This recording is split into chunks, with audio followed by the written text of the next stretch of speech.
Vous souhaitez aider notre chaîne? C'est très simple. Le lien pour devenir un soutien sur Patreon se trouve dans la description. De plus, abonnez-vous à notre chaîne, aimez et partagez nos vidéos avec vos amis et laissez votre commentaire. Ainsi, vous contribuerez beaucoup à la diffusion de la parole de Dieu.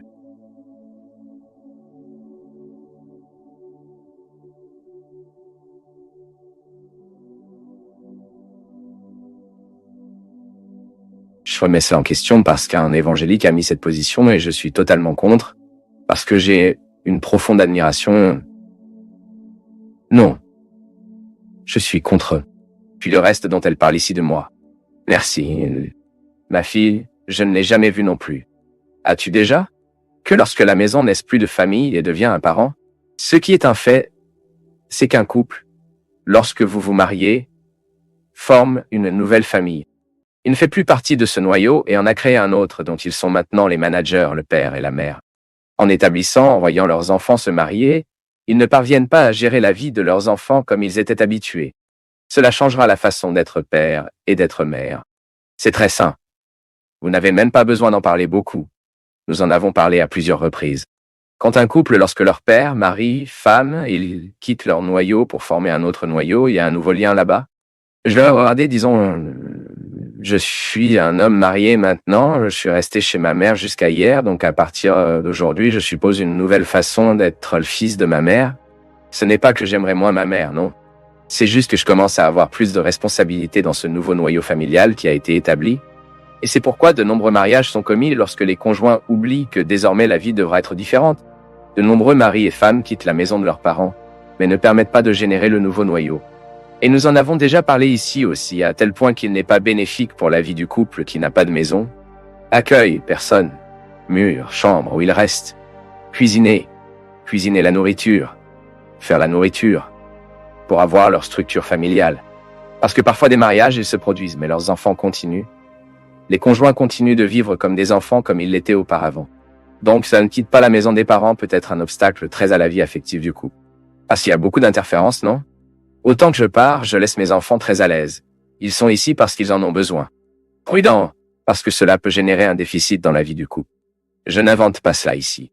C'est un fait. La vie affective d'un couple, lorsqu'elle n'est pas à l'intérieur de son cœur, lorsqu'elle n'est pas dans sa structure, ce qui était juste penser faire grandir cette nouvelle famille, pour que cette nouvelle famille développe ses liens, c'est-à-dire qui a ses propres différences, qui a vos difficultés là-bas, votre journée pour jour difficile, ce qui est au fur et à mesure que le camion marche que les citrouilles se redressent. N'avez-vous pas le dicton populaire que vous dites cela? C'est ce que nous disons. Donc, le couple a besoin d'avoir leur espace pour apprendre le sens d'être mari et femme après avoir été père et mère. C'est pourquoi c'est aussi important dans la vie du couple après le mariage, passer du temps sans enfant. Parce que vous devez apprendre à être mari et femme avant d'être père et mère. Parfois, le couple se marie déjà. Ils ne savent pas encore être mari et femme. Les gens ne sont pas encore préparés à cette union conjugale et doivent se dérouler dans les devoirs du père et de la mère. Il est donc important que dans la vie du couple, il y ait toujours de la place pour cette belle participation à la vie des familles d'où vous venez, mais vous avez les liens avant tout pour que ce mariage se produise. Il y a bien beaucoup de mariages qui ne se produisent pas. Pourquoi? Parce que les conjoints ne se permettent pas, ils n'établissent pas le lien que le mariage demande.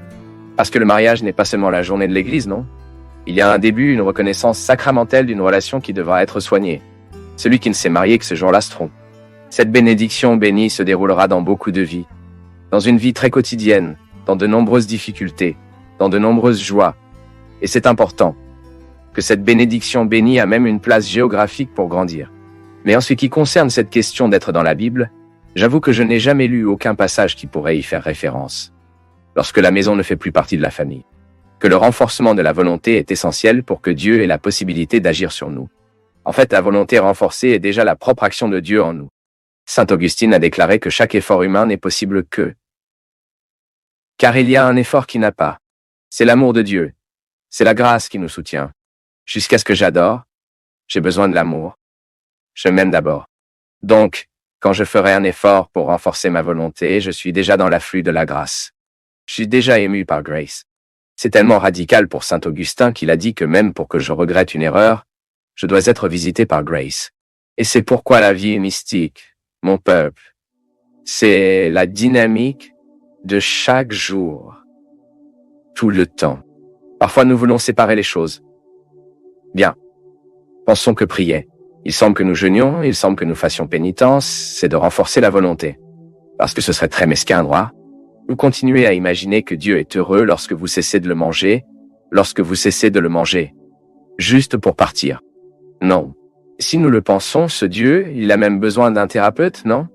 C'est malade de la tête. Il se réjouit de la souffrance des autres. Non. Vous, en tant que père, vous êtes heureux quand vous voyez votre enfant vous sacrifier pour grandir. Vous n'êtes pas content de le voir faire le sacrifice? Vous êtes heureux parce que vous savez que ce sacrifice générera un fruit, aura un meilleur avenir à cause de ce sacrifice. C'est comme ceux qui ont besoin de perdre du poids, ce qui fait le sacrifice de ne pas manger ce que vous voulez. Ce n'est parfois pas ce dont vous avez besoin, non? Cela fait le sacrifice de ne pas manger ce bonbon, ce fromage gras. Ce que vous savez ne vous blessera que dans votre alimentation, car vous avez un avenir plus léger. D'accord, donc j'abandonne tout ce que je veux aujourd'hui, je mangerai moins, je mangerai plus de discipline, je mangerai plus correctement, j'insérerai une activité physique dans ma vie, car je sais que depuis un moment mon corps, ce sera merci et vivre dans un résultat très satisfaisant. C'est ainsi que Dieu renforce notre volonté. Lorsque nous pratiquons le sacrifice, le renoncement, l'effort, toujours aidés par la grâce de Dieu. Je le répète, quand je lis, lorsque je me mets du point de vue de la réflexion dans mon esprit qui peut devenir une personne meilleure et plus consciente, j'aide à renforcer, ce sera, Père Fabio, est-il possible d'être heureux de souffrir? Tout dépend de la façon dont nous souffrons, non? Il y a des souffrances qui rachètent. Ce sont ceux que vous découvrez la raison de la souffrance. Je vis donc une privation dans ma vie, disons. Je vais donner un exemple. J'ai besoin de passer un examen d'entrée au collège. Je souffre donc de l'angoisse de cette responsabilité de devoir passer. Maintenant, à partir du moment où je commence à étudier, je continue de souffrir parce que l'anxiété est toujours en moi.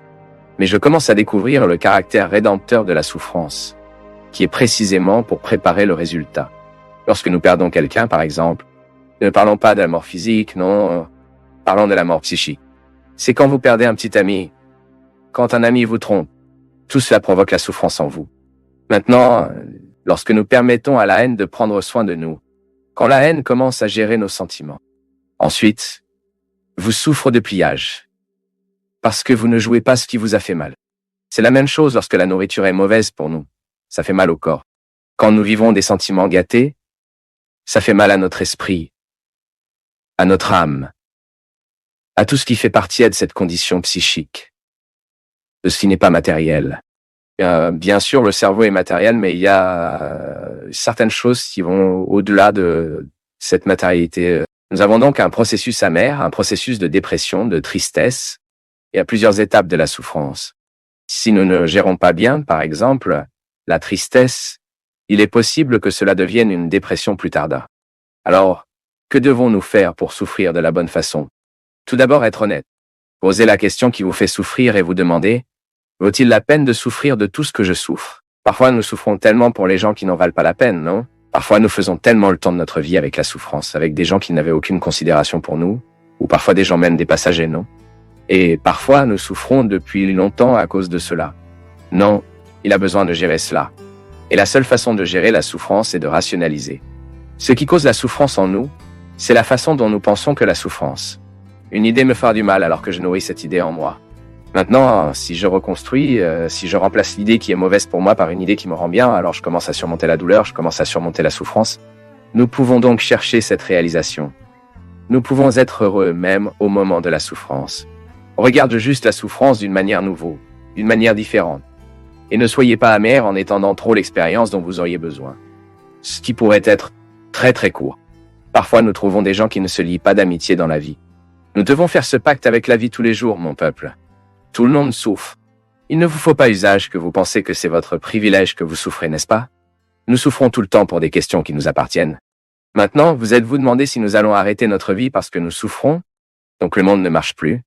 Et le plus intéressant est que lorsque nous gérons bien la souffrance, nous grandissons en tant que gens. Nous devenons plus intéressants. Nous nous sommes améliorés.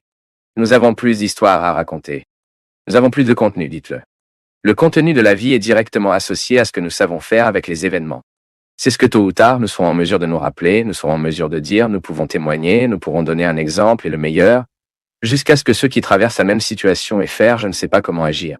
Avons-nous besoin de tout le temps pour bien gérer ce qui nous arrive? Parce qu'au moment où nous gérons bien nos vies, nous aidons même à gérer la vie de l'autre. Mais vous ne voudrez pas gérer la vie de l'autre si vous ne gérez pas la vôtre. Vous devez d'abord avoir cette responsabilité avec ce qui vous appartient. Souffrir dans le bon moment, souffrir droit. Ne laissez pas les peines, que les mauvaises choses de la vie prennent trop de temps en vous. Car cela n'en vaut pas la peine. La bonne chose est de juger en dehors de ce qui doit être jugé, pour que nous soyons simplement avec ce qui est bon.